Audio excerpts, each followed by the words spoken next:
नमस्कार, स्वागत आहे तुमचं आपल्या मराठी चॅनलवर। आपण एक नवीन सेगमेंट सुरू केलेला आहे। रोज रात्री 10 वाजता राज्यामधील घडलेल्या अतिशय महत्त्वाच्या बातम्या तुमच्या समोर रीलद्वारे मांडायच्या, कारण आपण बघतो बातम्या या मिर्च मसाला टाकून तुमच्या समोर मांडण्यात येतात।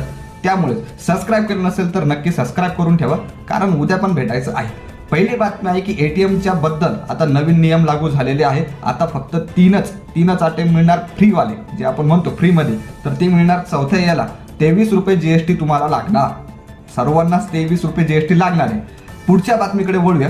आता आपण बघतो की एक रील स्टार आहे पुण्यामधला अथर्व सुदामे, तर त्याने एक रील पोस्ट केली होती। तो आता वादाच्या भोवऱ्यात सापडला आहे। त्याने हिंदू मुस्लिम ऐक्याबद्दलच एक रील शेअर केली होती, तर त्यानंतर भरपूर वाद पेटला, त्यानंतर भरपूर गोष्टी घडल्या आणि त्याने त्यानंतर व्हिडिओ डिलीट केला आहे आणि स्वतंत्र एक व्हिडिओ बनवला आणि माफी सुद्धा मागितली आहे। तर भरपूर गोष्ट चांगली होती ती खरं पाहिलं तर त्याने माफी सुद्धा मागितली आहे।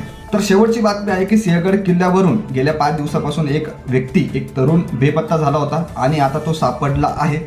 आणि आता जी प्राथमिक माहिती मिळते तर स्वतःच त्याने हे बेपत्ता होण्याचा संपूर्ण बनाव रचला होता, अशी सध्या प्राथमिक माहिती मिळती आहे। कारण त्याच्यावर जवळपास 19 ते 18 लाखाचं कर्ज होतं, त्यामुळेच त्यानं हा संपूर्ण बनाव रचला आहे, अशी सध्या प्राथमिक माहिती मिळते। याची कोणतीच पुष्टी झालेली नाहीये। तो सध्या ॲडमिट आहे, त्यानंतरच पोलीस त्याची चौकशी करणार आहेत नंतर आणि संपूर्ण गोष्टी आपल्या समोर येईल। तर या होत्या दिवसभरातील अत्यंत महत्त्वाच्या बातम्या। व्हिडिओ आवडला असेल तर लाईक करा, शेअर करा आणि नक्की सबस्क्राइब करून ठेवा, कारण उद्या सुद्धा आपल्याला भेटणं आहे अत्यंत महत्त्वाच्या बातम्या घेऊन। मी तुमच्या समोर 10 वाजता येईल। धन्यवाद।